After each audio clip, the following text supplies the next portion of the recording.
Hello friends, स्वागत है आपका हमारे चैनल जीके परीक्षा गुरु में। जैसा कि हम एसएससी जीडी के लिए लगातार अच्छे क्लासेस अच्छे क्वेश्चंस ला के आ रहे हैं, तो उसका ये पार्ट होने वाला है। मैं इसके पीछे पहले काफ़ी वीडियो अपलोड कर चुका हूँ एसएससी के, जिसमें हम हिंदी के 20 क्वेश्चंस करके हम वीडियोस ला रहे हैं। और ये जो पार्ट होने वाला है, ये जीएस के लिए 20 क्वेश्चन वाला पार्ट होने वाला है। इसमें भी हम लोग 2-3 वीडियो अपलोड कर चुके हैं। अगर आपने वो वीडियोज़ नहीं देखी हैं तो आप चैनल पर प्लेलिस्ट बनी है, उन पर जाकर देख सकते हैं, जिससे आप क्वेश्चंस के थ्रू बहुत जल्दी याद होता है हमें। और पेपर पास है, अब ज़्यादा टाइम नहीं है, तो इसलिए हम लोग ज़्यादा प्रैक्टिस करेंगे तो हमें ज़्यादा आएगा। अगर आप लोग चाहते हैं हम रीजनिंग और मैथ की क्लासेस भी लाएँ तो वो भी हम लगा सकते हैं। ठीक है, कमेंट करके बताइए। चलिए लेकिन शुरुआत करते हैं वीडियो की। बस आपसे गुजारिश है दोस्तों, वीडियो की शुरुआत में मैं आपसे कहता हूँ कि जो वीडियोस लाइक नहीं हो रही दोस्तों, मैं बहुत मेहनत करनी पड़ती है वीडियो बनाने में, तो आपके लिए कंटेंट ढूंढा जा रहा है, वो बहुत बढ़िया ढूंढा जा रहा है। उत्कृष्ट खासकर की प्रैक्टिस से ढूंढने जा रहे हैं। तो अगर आप वीडियोस देखते हैं तो वीडियोस को लाइक जरूर कीजिए। लाइक और सब्सक्राइब चैनल को कर लोगे तो हमें मोटिवेशन मिलता है, हम आगे आपके लिए और अच्छी अच्छी वीडियोस बना सकें। तो लाइक और सब्सक्राइब कर दीजिए। ठीक है, चलिए शुरुआत करते हैं हमारी वीडियो को बिना किसी देरी के। अब कोई फालतू बातें नहीं, केवल पढ़ाई। पहला क्वेश्चन आपके सामने जो है, हाल ही में association of mutual funds in association of mutual funds in India, AMFI, association of mutual funds in India के अध्यक्ष के रूप में किसे चुना गया है? तो इसे चुना गया है ए बालसुब्रमण्यम जी को चुना गया है। किसका? AMFI का ए बालसुब्रमण्यम। देखो, थोड़ा अगर ट्रिक बनेगी तो बना भी चलेंगे। AMFI association of mutual funds का ए से शुरू है और इनका भी नाम ए से शुरू है। ए बालसुब्रमण्यम जी बनेगा AMFI के अध्यक्ष नियुक्त हुए। इसका जो फैक्ट्स है वो भी देखते चलेंगे। हाल ही में ए बालसुब्रमण्यम को association of mutual funds in India के अध्यक्ष के रूप में चुना गया है। ठीक है, AMFI वित्तीय साक्षरता समिति के पद अध्यक्ष के रूप में भी बने रहेंगे। ठीक है, अगला जो क्वेश्चन है वो है, हाल ही में निम्नलिखित में से किसे प्रधानमंत्री नरेंद्र मोदी द्वारा भारत का प्रथम पूर्णतः सौर ऊर्जा संचालित गांव घोषित किया है? वो है मोढेरा, गुजरात। ठीक है, मोढेरा गुजरात का पहला पूर्णतः सौर ऊर्जा संचालित गांव घोषित किया है मोढेरा गुजरात को। ठीक, आगे बढ़ते हैं। हाल ही में प्रधानमंत्री नरेंद्र मोदी द्वारा गुजरात राज्य के मोढेरा गांव को प्रथम पूर्णतः सौर ऊर्जा संचालित गांव घोषित किया गया है। मोढेरा यहाँ स्थित प्रसिद्ध सूर्य मंदिर के लिए भी जाना जाता है। ठीक है, आगे बढ़ते हैं। निम्नलिखित में से किसने मानेसर आतंकवादी विरोधी अभ्यास 2022 की मेजबानी की थी? तो मानेसर आतंकवाद रोधी अभ्यास जो मेजबानी करी थी वो NSG ने करी थी। ठीक है, नेशनल सिक्योरिटी, ठीक, राष्ट्रीय सुरक्षा, नेशनल सिक्योरिटी गार्ड। ठीक, राष्ट्रीय सुरक्षा गार्ड NSG ने मानेसर आतंकवाद रोधी अभ्यास 2022 की मेजबानी की है। ठीक है, इस अभ्यास का मुख्य उद्देश्य क्या था? इस अभ्यास का मुख्य उद्देश्य संघाई सहयोग संगठन के सदस्य देशों की आतंकवाद विरोधी बलों के बीच तालमेल को मजबूत करना है। संघाई सहयोग संगठन एक यूरेशियन राजनीतिक, आर्थिक और सुरक्षा संगठन है। ठीक है, कौन सा? संघाई सहयोग संगठन। और NSG ने मानेसर में आतंकवाद रोधी अभ्यास किया। संघाई सहयोग संगठन SCO मुख्यालय बीजिंग चाइना में है और स्थापना 2001 में हुई थी। ठीक है, किसकी? संघाई सहयोग संगठन का SCO। ठीक है, मुख्यालय बीजिंग में है और स्थापना इसकी जून 2001 में की गई थी।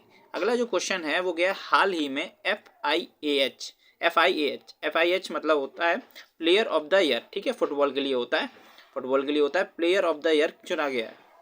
नहीं, हॉकी के लिए होता है, सॉरी दोस्तों, हॉकी के लिए होता है। तो इसमें जो प्लेयर ऑफ द ईयर चुने गए हैं हरमनप्रीत सिंह, जो कि कप्तान भी है। ठीक है, देखा जाएगा।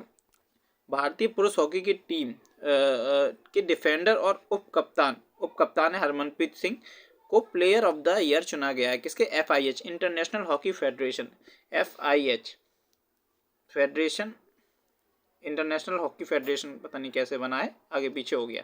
इंटरनेशनल हॉकी फेडरेशन द्वारा FIH हरमनप्रीत सिंह जी को बनाया गया है। आगे जो क्वेश्चन आता है वो आता है, हाल ही में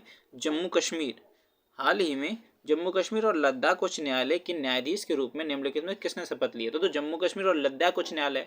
ठीक है, मुस्लिम बहु क्षेत्र मान सकते हैं, तो आप याद रख लें अली बने थे। कौन बने थे? अली मोहम्मद अली। ठीक है, तो अली मोहम्मद मागरे को बनाया गया क्या? लद्दाख और जम्मू कश्मीर का उच्च न्यायालय का मुख्य न्यायाधीश। ठीक है, ये ऐसे आप याद रख सकते हैं। ट्रिक भी थोड़ी बहुत काम करती है, पॉइंट ऑफ से याद आना चाहिए बस एग्जाम में, और कुछ नहीं होता। हमें एग्जाम में याद आएगा तो हम सही करके आएंगे, वरना हमें जितना ही पढ़ा है सब बेकार, क्योंकि एग्जाम मेन है। जो रिजल्ट देगा उसी का नाम होगा। हाल ही में जम्मू कश्मीर और लद्दाख उच्च न्यायालय के मुख्य न्यायाधीश के रूप में न्यायमूर्ति अली मोहम्मद मागरे ने शपथ ली है। इन्होंने 1984 में कश्मीर विश्वविद्यालय से कानून की डिग्री पूरी करने के बाद एक वकील के रूप में अपना करियर शुरुआत किया था। ठीक है, आगे बढ़ते हैं। निम्नलिखित में से किस राज्य में स्लैंडर लॉरिस के लिए प्रथम भारतीय अभयारण्य स्थापित करने की घोषणा की गई है? तो जो स्लैंडर लॉरिस है वो तमिलनाडु में, स्लैंडर लॉरिस के लिए जो अभयारण्य स्थापित करने की घोषणा की गई है वो तमिलनाडु में की गई है, स्लैंडर लॉरिस के लिए। मैं आपको दिखाता हूँ स्लैंडर लॉरिस दिखता कैसा है, तो देखने में मजा आएगा।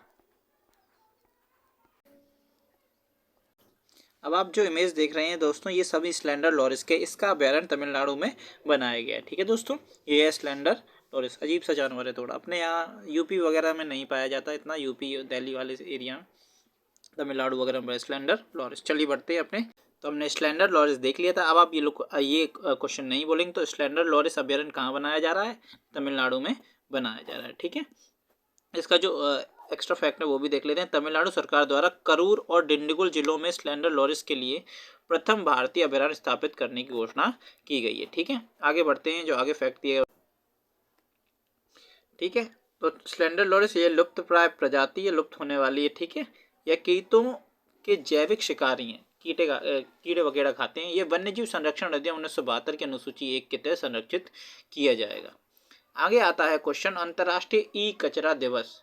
अंतर्राष्ट्रीय ई कचरा दिवस कब मनाया जाता है? तो अंतर्राष्ट्रीय ई कचरा दिवस 14 अक्टूबर को मनाया जाता है। ई कचरे को प्रभावी 1 मिनट दोस्तों, हाँ अब सही है। ई कचरे के प्रभावों के बारे में जागरूकता बढ़ाने के लिए 14 अक्टूबर को अंतर्राष्ट्रीय ई कचरा दिवस मनाया जाता है। इसे प्रथम बार 2018 में waste electrical and electronic equipment recycling forum द्वारा मनाया गया था। 2022 थीम, चाहे कितना भी छोटा क्यों ना हो सभी को रिसाइकिल करें। ठीक है, सभी चाहे कितना छोटा क्यों ना हो सभी को रिसाइकिल करें।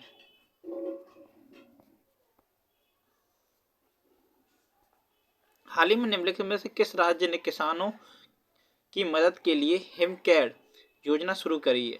तो किसानों की मदद के लिए जो योजना शुरू हुई है हिमकेयर, वो हिमाचल प्रदेश में हुई है। कहाँ हुई है?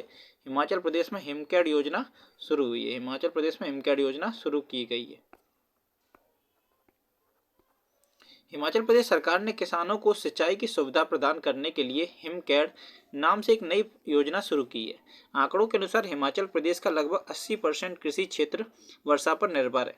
ठीक है, वर्षा पर निर्भर है।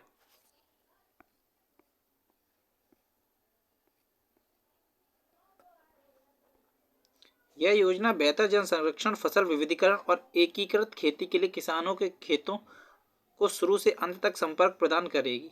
ठीक है, कौन सी योजना? अभी हम लोग योजना पढ़ गए हिमकेयर योजना। ठीक है, हिमाचल प्रदेश की योजना है हिमकेयर योजना।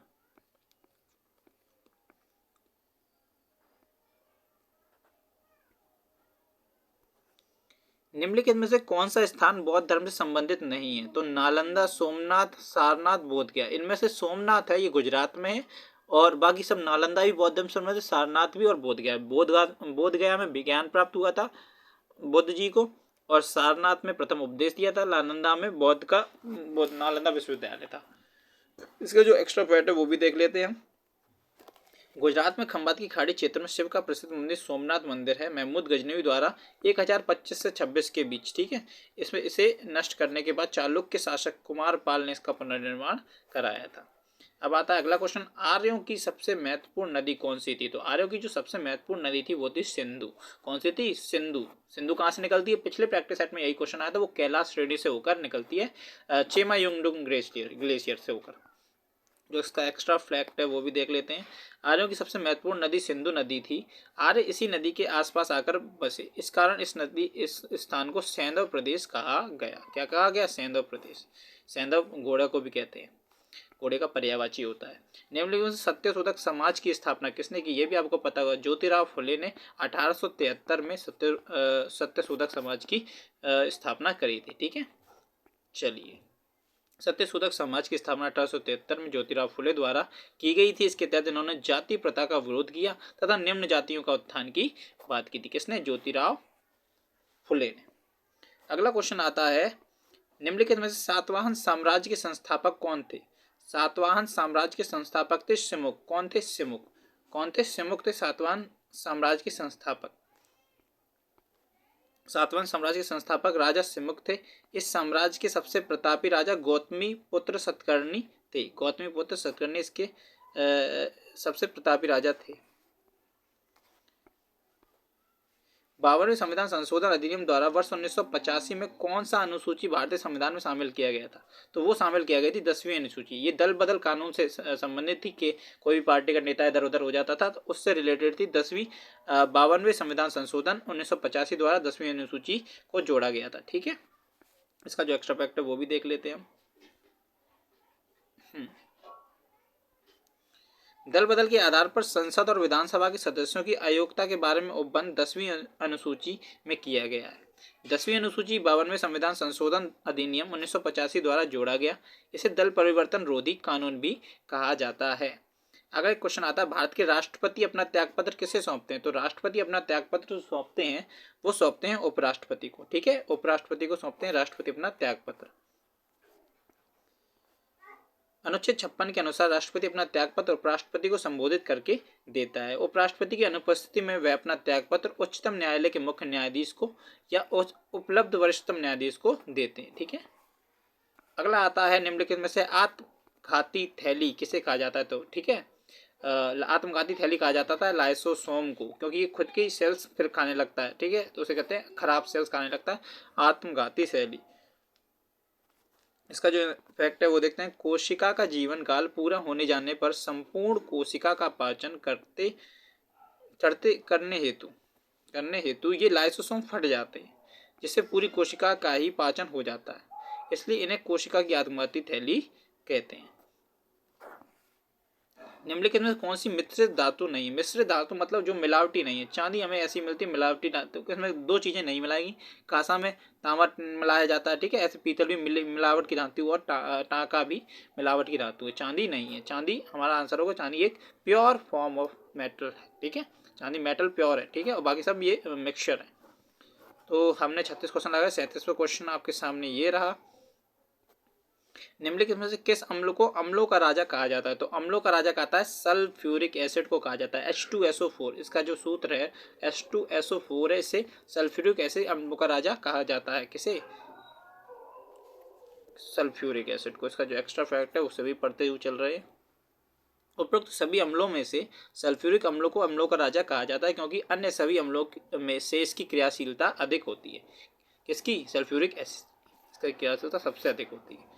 आगे क्वेश्चन आता है हमारा 38 नंबर जो क्वेश्चन है, निम्नलिखित में से कौन सी नदी अरब सागर की ओर प्रवाहित है? अरब सागर देखो, ये रहा भारत, इस साइड अरब सागर है, और ये बंगाल इधर साइड पड़ता है, तो बंगाल की खाड़ी ये पूरी है। तो जो नदी इधर से इधर जाए वो है, देखो, गंगा ऊपर से निकलती है इधर जाती है, गोदावरी इधर महाराष्ट्र से निकलती है वो भी इधर जाती है, ब्रह्मपुत्र चेमा युंगडुंग ग्लेशियर से होकर ऐसे असम से होते हुए इधर जाती है। बची कौन सी है? ताप्ती। ताप्ती इधर मध्य प्रदेश से निकलती है और जाके इधर अमृत की खाड़ी में गिर जाती है जाके। तो इसका आंसर क्या हो जाएगा? ताप्ती। इस क्वेश्चन का आंसर हो जाएगा ताप्ती नदी। आगे बढ़ते हैं, इसका जो फैक्ट है वही पढ़ लेते हैं। उपरोक्त सभी नदियों में से ताप्ती नदी अरब सागर की ओर प्रवाहित होती है। इसका उद्गम स्थल मुल्ताई मध्य प्रदेश है। ठीक है, मुल्ताई मध्य ताप्ती का है। लिपुलेख दर्रा भारत के किस राज्य में?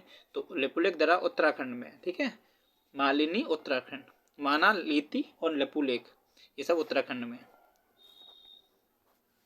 लिपुलेख दर्रा भारत के उत्तराखंड राज्य में स्थित है। इस दर्रे का उपयोग कैलाश मानसरोवर यात्रा में किया जाता है। ठीक है, भारतीय रिजर्व बैंक की स्थापना कब हुई थी? तो भारतीय रिजर्व बैंक की स्थापना 1935 में की गई थी। ठीक है, 1935 में 1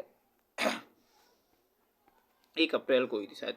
भारतीय रिजर्व बैंक की स्थापना 1935 में हुई थी। इसका मुख्यालय मुंबई में स्थित है। यह भारत का प्रमुख केंद्रीय बैंक है। इसे बैंकों का बैंक भी कहा जाता है। ठीक है, इसे बैंकों का बैंक भी कहा जाता है। तो यहाँ पर अपने 40 क्वेश्चन जीएस वाले खत्म, 20 क्वेश्चन खत्म होते हैं। आपका इसमें कितना स्कोर आप बिल्कुल बताएं, आपके कितने सही जा रहे थे 20 में से?